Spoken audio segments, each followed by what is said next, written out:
as we have been discussing before, on chapter 1, it explained on excellence or the benefit and the advantage of cultivating the altruistic intention of bodhicitta, how beneficial it is for oneself, for others. And on the second chapter, we discuss about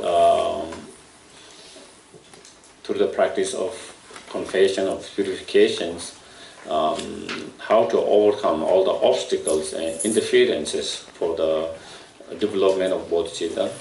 And in chapter 3, we also explain how to create the conducive condition to generate or cultivate that bodhicitta mind through the practice of 7 limbs and the rest of the other 7 limb practice, and as well as how to keep that bodhicitta mind, the altruistic intention of bodhicitta mind. So again, bodhicitta mind is a wish to achieve fully enlightened state in order to be most beneficial to each and every sentient beings. And so, that, and then with the chapter, so after cultivating the bodhicitta mind,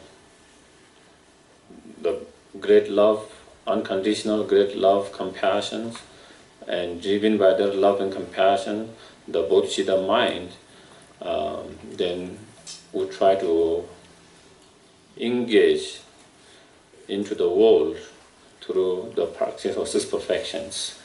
So once you have bodhicitta, it's not enough just to have bodhicitta. Having a great bodhicitta mind, love, compassion is great, incredible, but it is not just enough to that. Then you have to bring that loving compassion into the actions, into everyday action, into your everyday activities, practice, through the practice of 6 perfections and 4 means of gathering, helping the sentient beings. And so the practice of, the first practice of is the practice of generosity, which there is no particular chapter on generosity, but it will be covered, the generosity cover all throughout different chapters, little by little. There is not one particular chapter for that practice except, but it is covered in many other chapters. And then the Shantideva, he has another, his writing, Labdu, compendium of the training. In that, then he has a very extensive, he has written very extensively on that chapter on generosity.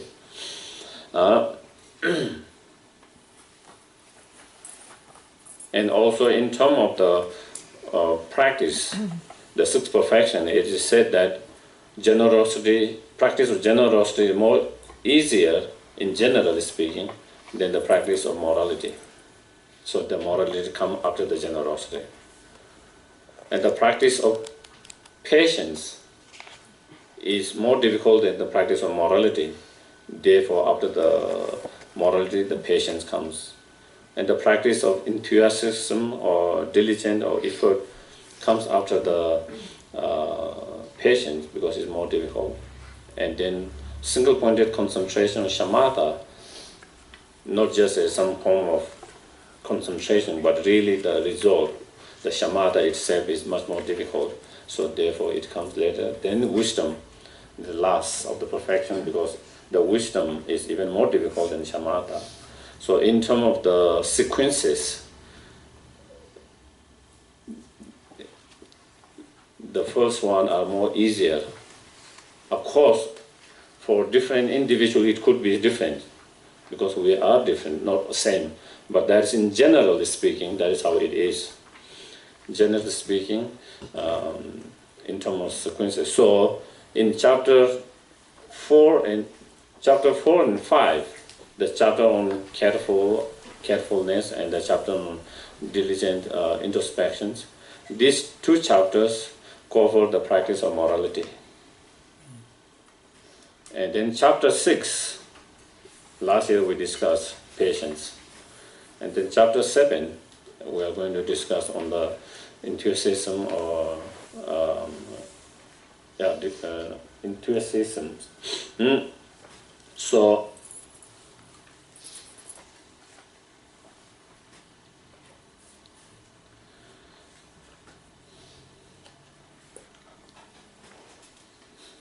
when we practice the generosity,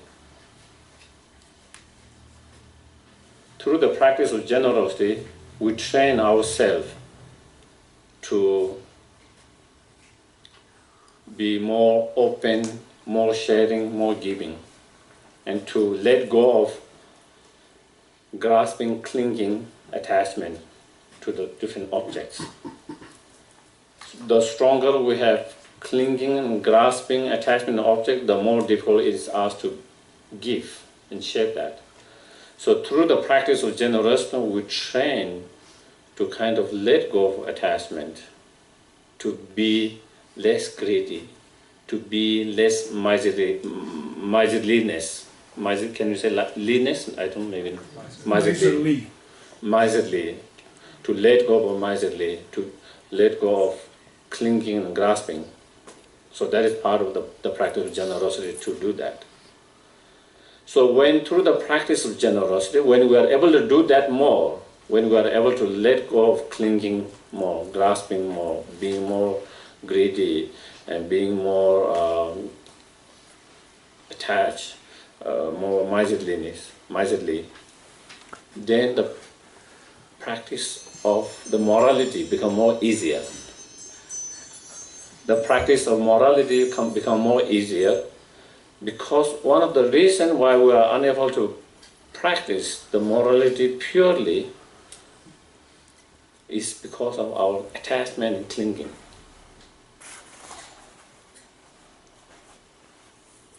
For example, to give a few examples, the practice of morality such as refraining from 10 non-virtuous actions, not killing, not stealing, not sexual misconduct, not lying, and so forth. Why do people kill others? Because sometimes they are attached to the sport itself, the enjoyment of that sport, that attachment. Because of that is stronger than feeling, the attachment is stronger for them than to see it is bringing pain to that animal or that sentient beings. Do you get it? Because they enjoy in doing that, they can't see the pain of others.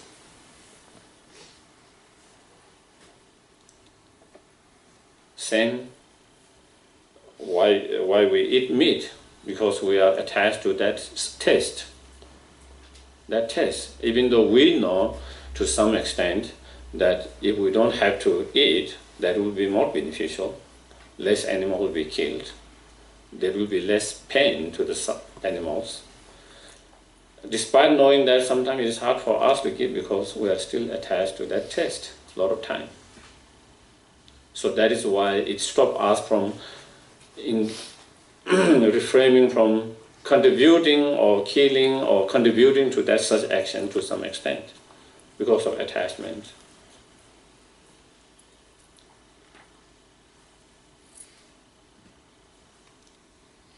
Stealing, same things. If you are not attached, there's no reason to take someone which doesn't belong to you. But when we're attached to that object, then we are willing to take, even if it doesn't belong to you, you are willing to take it. So therefore, the less attachment, less grasping, then it helps us to be able to practice the practice of morality more purely. It helps our practice of morality. And through the practice of morality, when we engage and train the morality, when you are able to practice, when you are able to refrain from engaging in any speech, any actions, in any thought which brings more pain and harm to others. That is the whole purpose of morality. The practice of morality, as you see, is refraining from any thoughts, any words, any actions which brings more pain, more suffering to others and oneself. So when we are able to do that, through the practice of morality, when we are able to refrain of such thought, speech and actions, then it becomes more easy to have patience, more patience. Because a lot of time, when you see you don't want to harm someone, you don't want to hurt someone, and because through your practice of morality, you have trained yourself not wanting to hurt someone, not wanting to harm someone. So when you are trained to do that through the practice of morality, then patience becomes more easier. The patience is a thought when we have a thought wanting to kind of our mind being disturbed, and out of that disturbed wanting to kind of harm them back, hurt them back. That ill will feeling, wanting to get back to him or her in some way, with whatever way. And so therefore, when you have a strong practice of morality, it helps for the patience, for the practice of patience. So you see, each of those previous practice of perfections help, as we train on that build up as a foundation for the betterness of next practice. It helps our practice of next stage. And through that, so then when we have a strong practice of patience, the patience to endure suffering and hardship, the patience to endure some of the harmful actions or unhelpful action from others, not wanting to harm them back for their unkind, cruel actions, not wanting, through the practice of patience, not wanting to harm them back. So when we have those practice, especially those strong practice of patience, then it helps us to develop enthusiastic, the next practice, diligent or enthusiasm. Because a lot of time we give up. We easily give up because we don't have patience. Do you get it? We are not willing to go through the hardship, little bit of difficulties in our practice or in whatever field, little bit of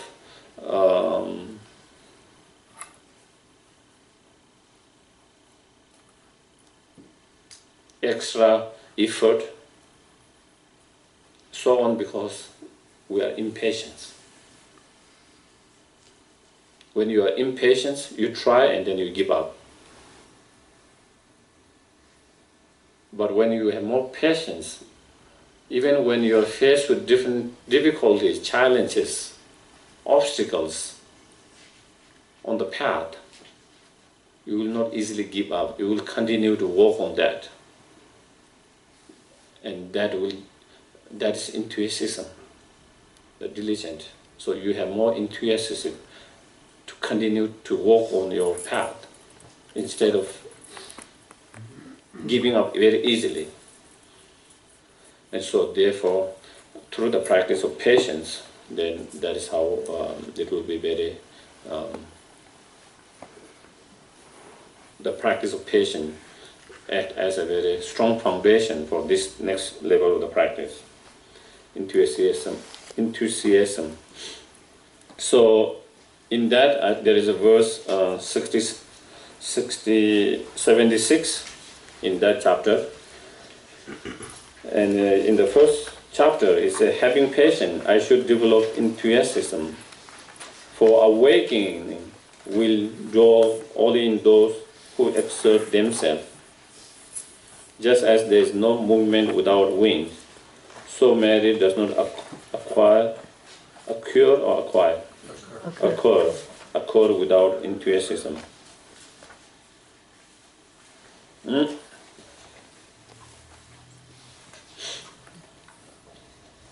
So, if you have a practice of patience, then as I said, it will help you have more enthusiasm, because through the practice of patience, it will be able to overcome a lot of obstacles, interference for the practice of enthusiasm, such as being impatient, for example, as I give some examples.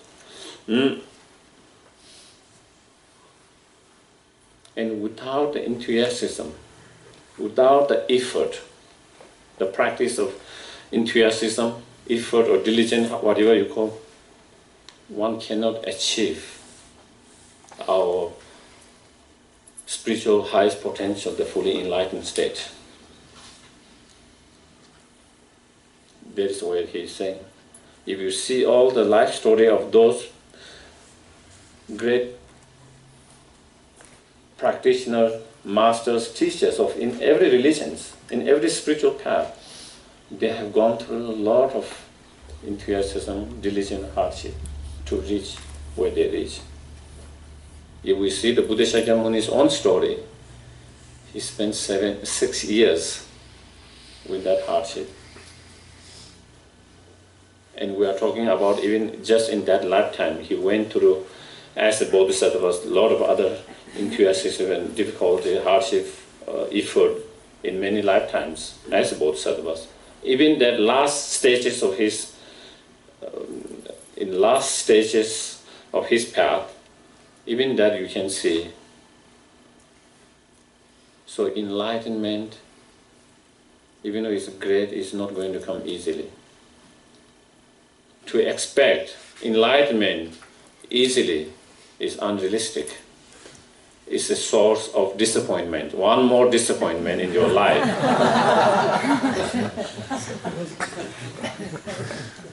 We don't need one more extra disappointment in our life. We already have too much.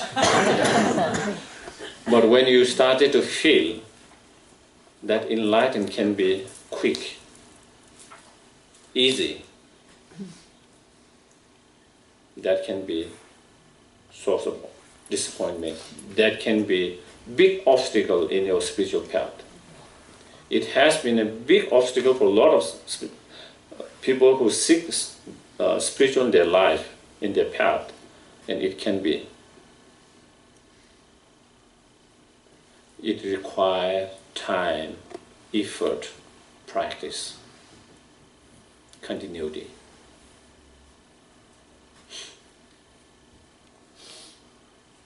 Not only enlightenment and spiritual realizations, even in our ordinary world, to success in anything, you need to work hard. Of course, there will be some individuals, due to their previous karma, who inherited certain things which make their life more easier without working hard. Do you get it? But in generally, to have any success, you have to work hard to achieve. Hard work will only bring you the success. Not laziness will bring you a success. Laziness will not bring you a success in anything. In order to success in whatever field, you need to work hard. And same in our spiritual path. Same thing.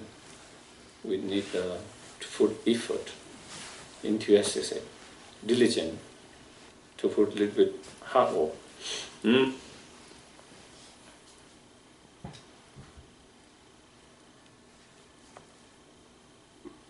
There is a saying in Tibetan, I don't know exactly what English word, we use that phrase very much, asa much. Like it is like some people, when they hear about something, they get inspired and then they rush, and a lot of effort and then after 1 week, 2 weeks, then they just stop for many days. Again, they start doing. That doesn't really result. That's what we call asa. It has to have more stability, continuity. Stable, steadies is the important. They will say steady like the river. Your perseverance or enthusiasm should be like the steadiness of the river, continuing all the time.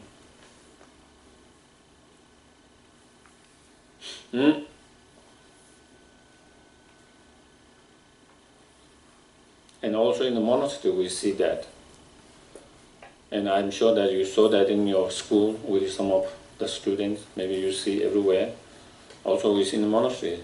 Some of the students, they have this they study, even though they might not be studying many hours, but when they study, they are always same, very continued all the time.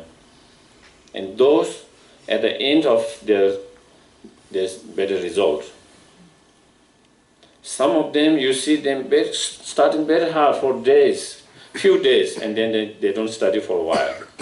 Again, they restart and again do very hard for few days. Again, there's no continuity, stability, steadiness, and then result is not as good. And also same in everything. So here is saying, like when you have a light candle, if there is no wind moving, you can see through the light of that unmoving light, you can see, it dispels the darkness and you can see whatever it is there with the light. In the same way, when you have that strong, unmoving, steady enthusiasm, then you are able to dispel the darkness of the delusions and see the light of realizations and lead to fully enlightened state, lead to realization, different realizations, and to enlightenment. So, just as you need a light unmoving, unshaken by the winds, steady, equally we need the enthusiasm, very steady like that, unmoving, steady. And that way we have a better result. That way we have better result. And in order to achieve fully enlightened state,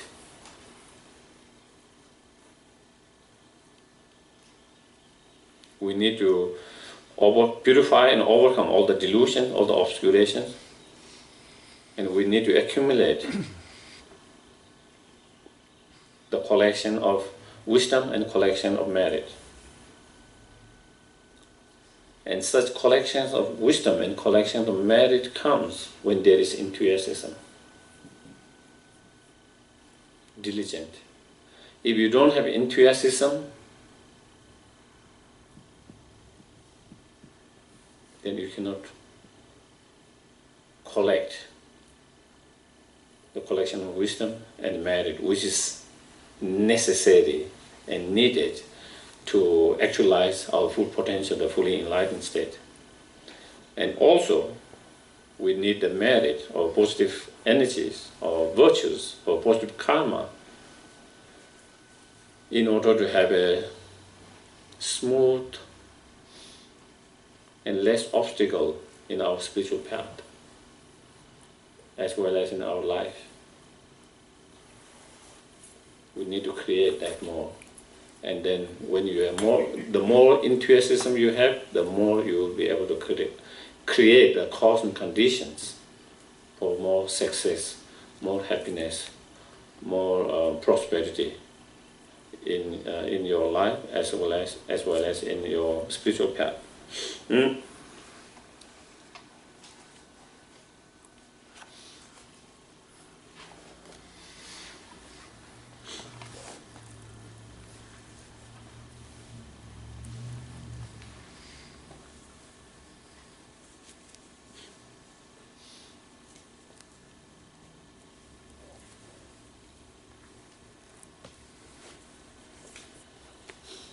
I believe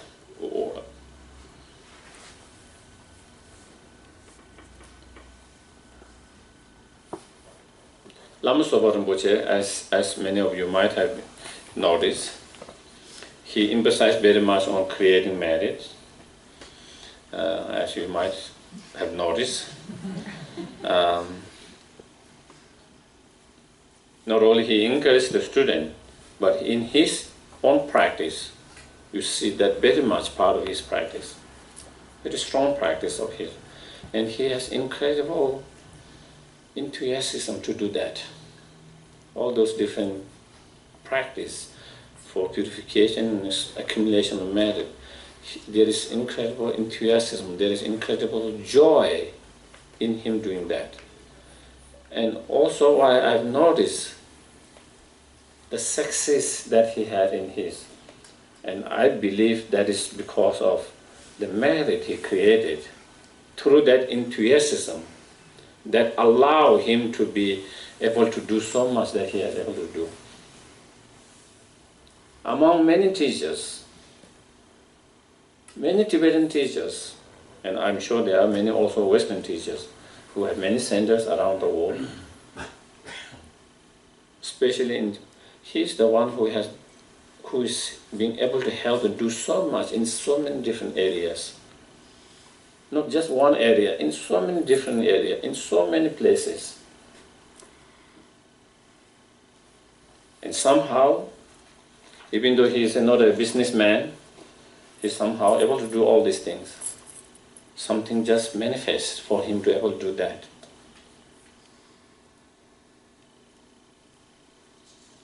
People comes, ask for his help for certain project, taking care of old people in India, Nepal, schools, monasteries, all different projects.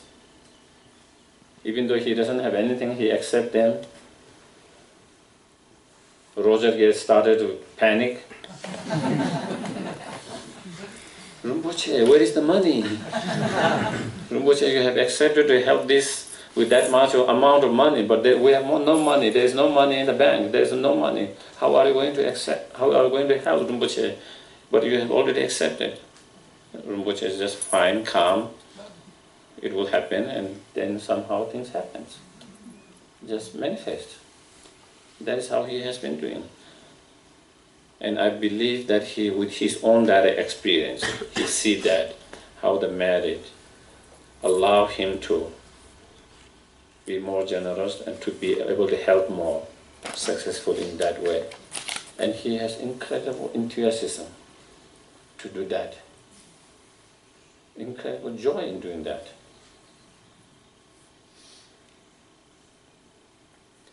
And so,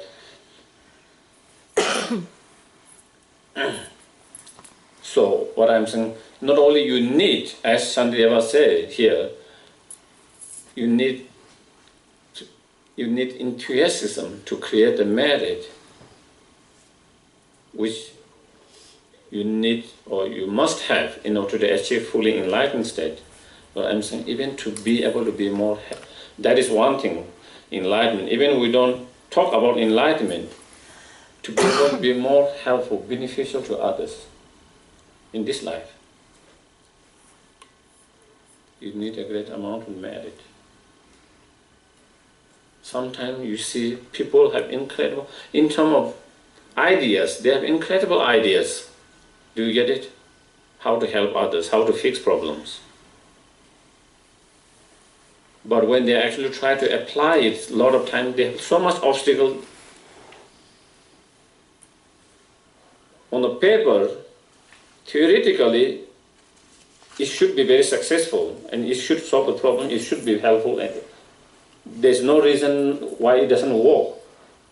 But in reality, a lot of times it doesn't work that way. They face a lot of unseen challenges, obstacles, and things doesn't move. And sometimes some people have theoretically on paper not a good plan. The chance of success is very little. You are going to fall, you are going to fail your project with that kind of planning, that kind of how you have planned everything, but somehow everything's moved so smoothly, so well. And there is something behind, there is something more than just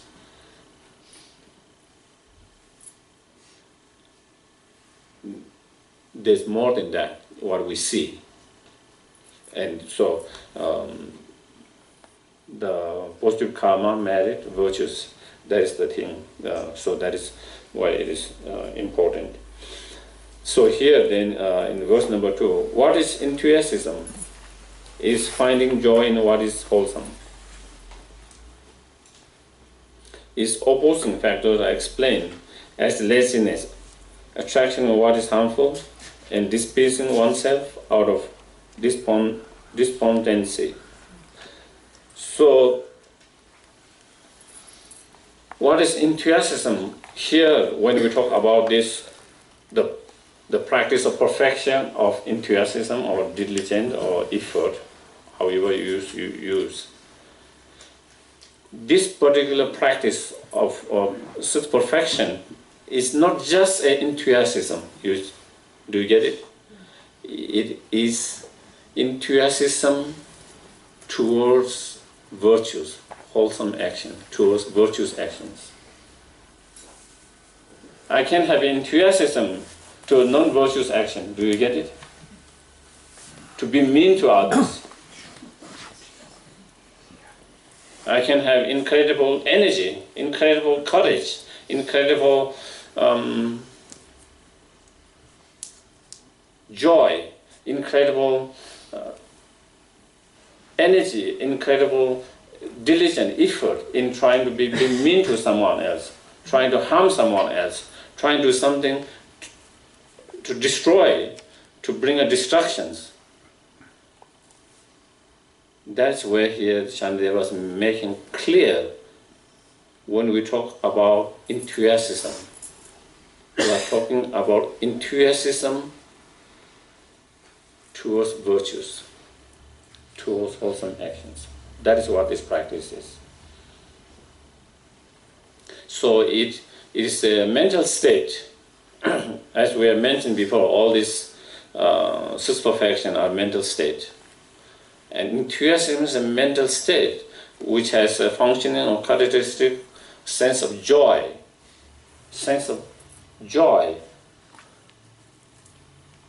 in engaging into something virtuous actions, something wholesome actions.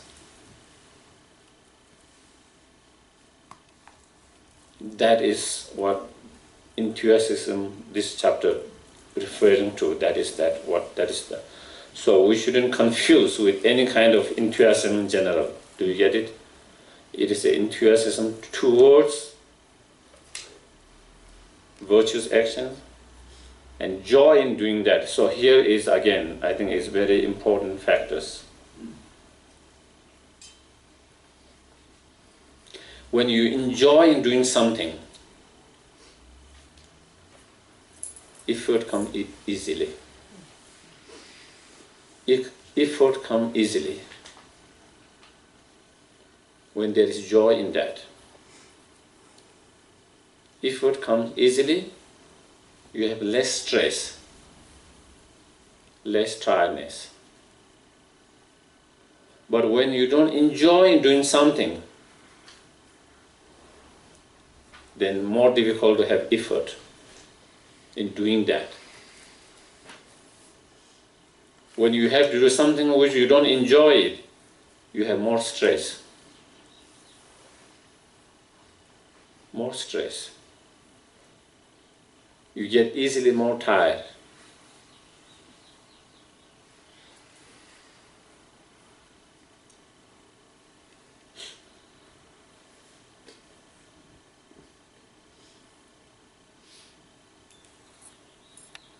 If you enjoy something, you can do 10 hours, 8 hours, still you might not feel so tired because there is joy in doing that.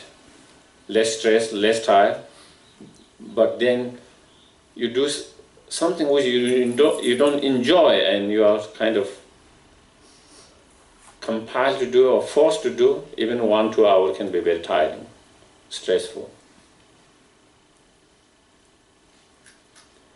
And one of the things I always kind of encourage is that try to find a way to enjoy your practice.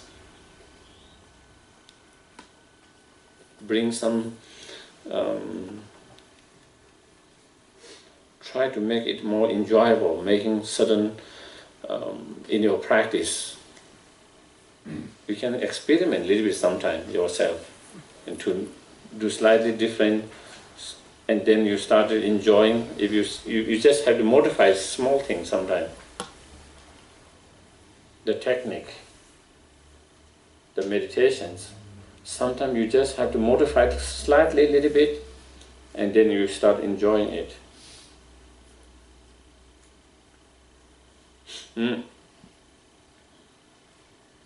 And then enthusiasm or effort or diligence comes easily when you are able to enjoy doing the practice. And so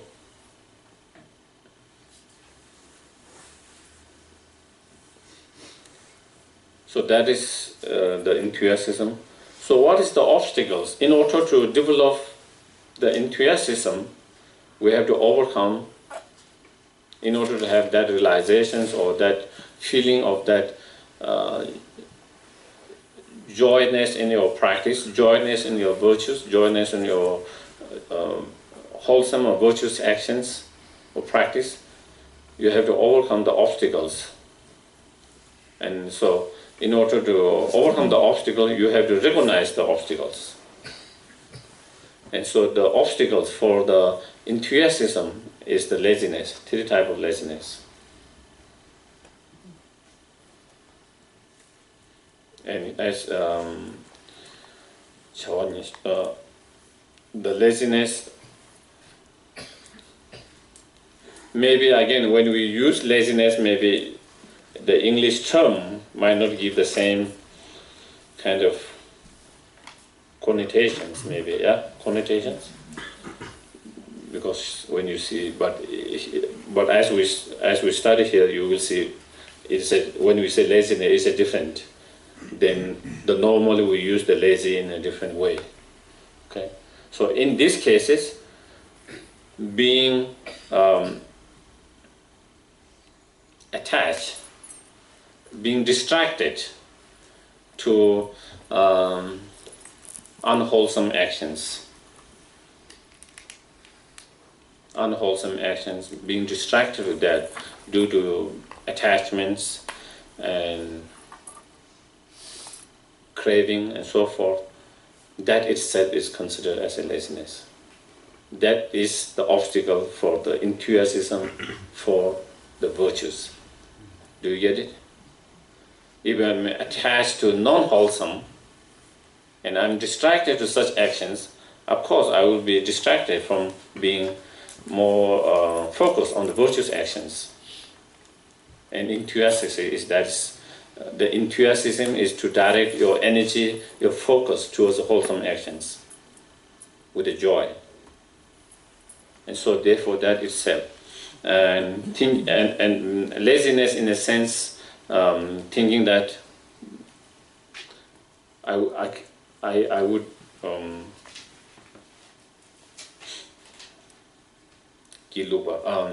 thinking that I won't be able to do it. Do you get it? Not having a confidence in yourself that I can't do it, I'm incapable of doing that, I will not be able to do that, putting yourself down. That is big obstacles. You have already given up before you even started. A lot of time we do that. A lot of time we don't even try it. Before even you try, oh, this is not for me, it's too much, I won't be able to do that. A lot of time you never know until you try it. You have to find by trying it. And a lot of time, this is the laziness. Again, And then other laziness is being too attached to your sense of being, of blissfulness. Just kind of blissing out yourself. We can do that as very often as well. So when you just kind of just being so attached to that kind of feeling of that blissfulness, that bliss out state of that, and then you don't have any energy to do something meaningful, something virtuous. And that is obstacle for the enthusiasm to engage in the virtues. So I think, yeah. So I think we will stop here. So before we do the dedication prayer, we take a few moments. So due to all the virtues and positive karma that we have created in 3 times, may the Dharma flourish and benefit so many sentient beings. May His Holy Lama, Kyabje Lama Sopa Rinpoche, all the holy beings have long, healthy life.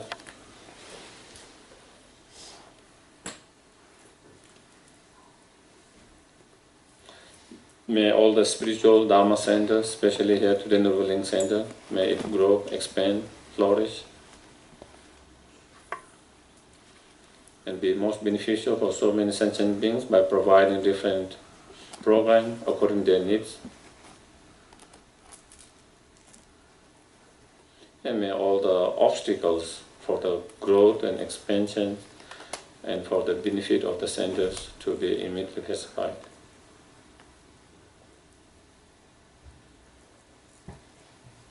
And may all the staff, volunteers, past, present, all the sponsors, benefactors, all the students who participate in different programs, all their family members, and all sentient beings have long, healthy life, prosperity, successful, happy, and meaningful life.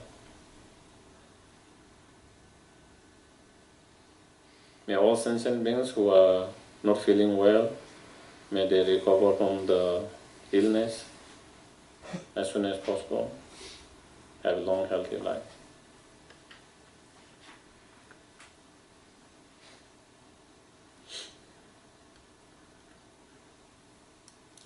And those who have died, wherever they are now, may they find a peace, have perfect human rebirth, meet the Dharma, actualize the Dharma, and achieve enlightenment in that very lifetime.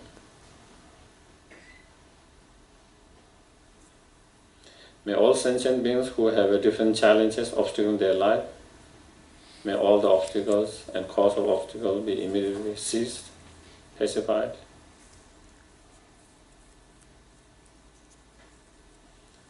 And may all their wishes be fulfilled according to the Dharma.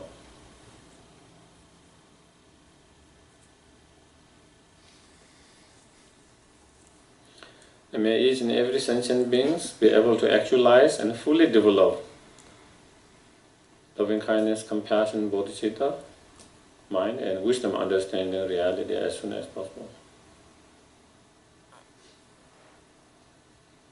Those who have already actualized, not to diminish but increase more and more.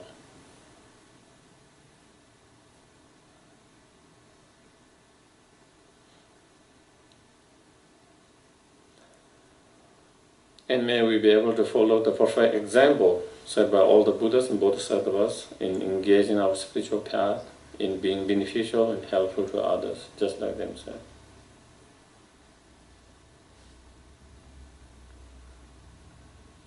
May our prayer and dedication be same as incredible prayer and dedication made by those holy beings.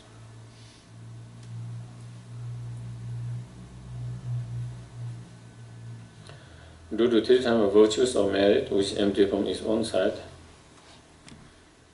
may I, which empty from his own side, achieve fully enlightened state which empty from his own side,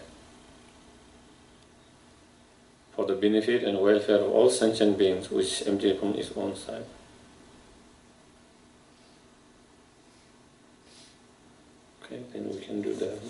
Yes.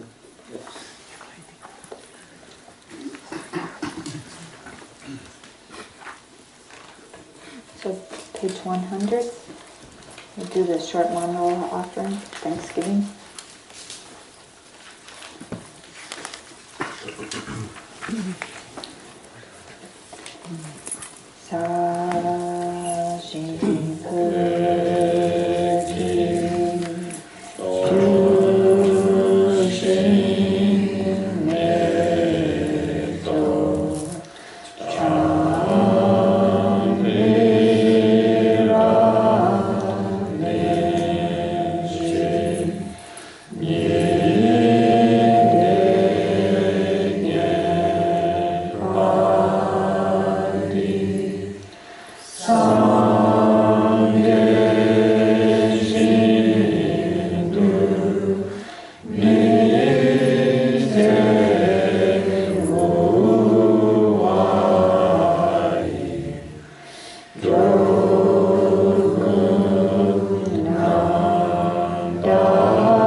Page 235, dedication prayers.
And then page 244 for His Holiness Long Life Prayer.